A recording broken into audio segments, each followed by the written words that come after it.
Hello everyone. Today we learn about application of Heisenberg uncertainty principle. Without wasting any time, let's begin. Application of the Heisenberg uncertainty principle. The application of Heisenberg uncertainty principle are given below. Okay, तर आज आपण काय discuss करणार आहोत, application discuss करणार आहोत कशाचे, Heisenberg uncertainty प्रिन्सिपलचा. तर फर्स्ट प्रिन्सिपल आपण डिस्कस करणार आहोत, non existence of electron in the nucleus. Okay, तर आपण फर्स्ट ॲप्लिकेशन्स काय बघतोय की जे इलेक्ट्रॉन न्यूक्लियसच्या काय असतं, न्यूक्लियसच्या बाहेर आहे, म्हणजे तो एक्झिस्टन्स होत नाही. तर आपण हे फर्स्ट ॲप्लिकेशन डिस्कस करणार आहोत, non existence of electron in the nucleus.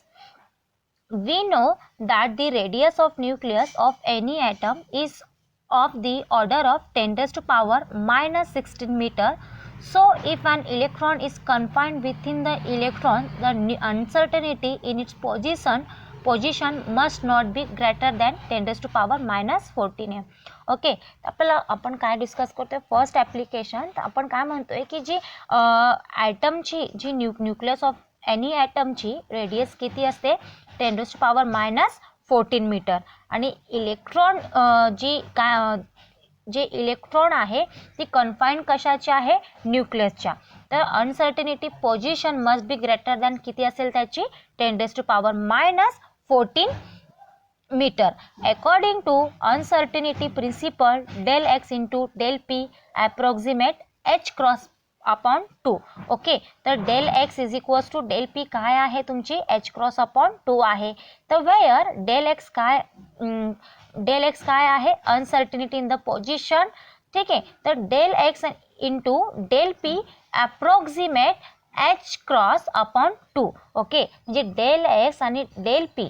Okay, म्हणजे डेल एक्स आणि डेल पी काय आहे, अनसर्टिनिटी पोझिशन आणि अनसर्टिनिटी मुवमेंट हे कशाचे अप्रॉक्सिमेट आहे, एच क्रॉस अपॉन 2च्या. तर therefore h cross is equals to h cross upon 2 pi है ना.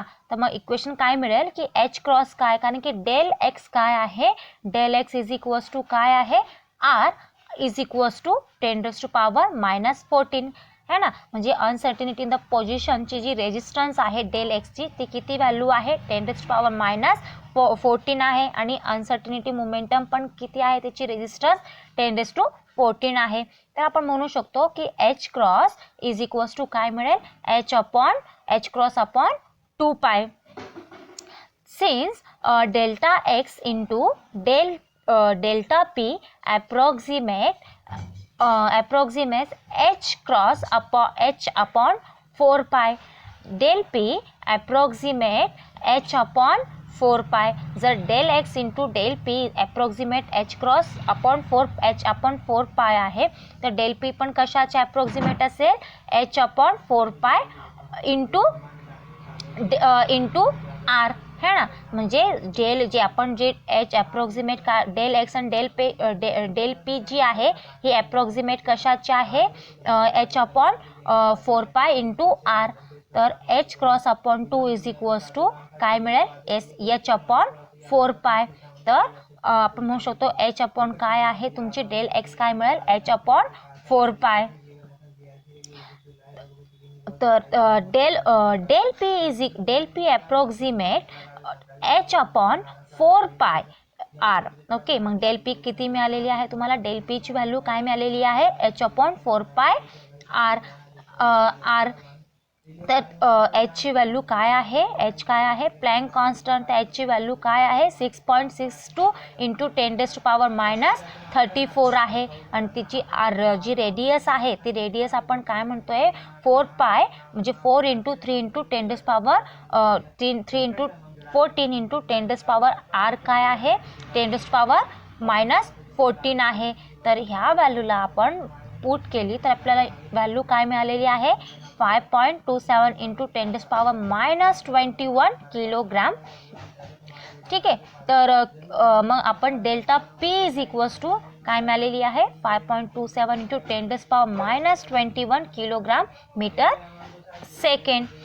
in this the uncertainty in the momentum of the electron. Okay, तर मोमेंटम ऑफ द इलेक्ट्रॉन काय मिळालेला आहे, मोमेंटम कशाने डिनोट करतोय आपण, डेल्टा पी नी. त्याची व्हॅल्यू काय मिळालेली आहे, 5.27 × 10⁻21.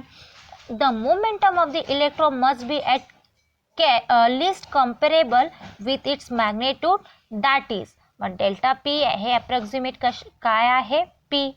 तर पी ची व्हॅल्यू काय मिळालेली आहे तुम्हाला, 5.27 × 10⁻21 किलोग्राम मीटर पर सेकंड.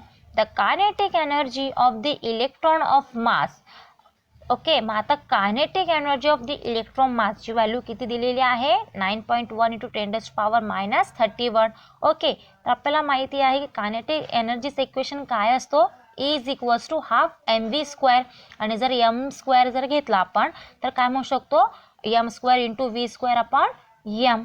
तर E = आपल्याला काय मिळेल म्हणजे p². ओके, p²/2m है ना. तर आपलं कायनेटिक एनर्जी किती मिळाली, p²/2m. तर आपण E = p²/2m. तर p² ची आपल्याला p व्हॅल्यू काय मिळालेली आहे, p ची व्हॅल्यू 5.27 × 10⁻21. ठीक आहे. आणि इलेक्ट्रॉन ऑफ दी मासची व्हॅल्यू किती मिळालेली आहे, 9.1. तर आपण म्हणू शकतो की E = 5.27 × 10⁻21 त्याचा whole square divided by 2 × 9.1 × 10⁻31 joule. Okay, तर जूल जर आपल्याला कॅन्सल करायचं असेल तर आपण डिवाइड बाय कशाने करणार, 1.6 × 10⁻13. It means that if electron exit inside the nucleus, their kinetic energy must be order of 95.5 mega electron volt. Okay, तर आपल्याला टोटल एनर्जी आपल्याला जी एनर्जी मिळालेली आहे ती काय मिळालेली आहे, 95.5 mega electron volt. It means that if the electron exit inside the nucleus, their kinetic energy must be order of 95.5 mega electron volt. But experimental observation reveals that no electron in the atom can have energy greater than 4 mega electron volt. Okay, तर जी experimental value आहे तर जी energy greater than आहे कशाच्या, 4 mega electron वोल्टची. ठीक आहे. तर experimental therefore electrons do not exit in the nucleus. ठीक आहे. तर एक्सपेरिमेंटलमध्ये आपण काय म्हणतोय की इलेक्ट्रॉन जी आहे, इलेक्ट्रॉन इन द ॲटम जी त्याची एनर्जी लेवल किती आहे, greater than 4 mega electron volt आहे. हे एक्सपेरिमेंटलमध्ये प्रूफ झालेलं आहे. त्याच्यामुळे आपण म्हणू शकतो की इलेक्ट्रॉन जे आहे ते न्यूक्लियसचे इनसाइड एक्झिट करू शकत नाही का, कारण की एक्सपेरिमेंटलमध्ये प्रूफ झालेलं आहे की इलेक्ट्रॉन जी ॲटम आहे त्याची एनर्जी जी आहे, electron in the atom energy level त्याची greater than 4 mega electron volt आहे है ना. त्याच्यामुळेच इलेक्ट्रॉन एक्झिट करू शकत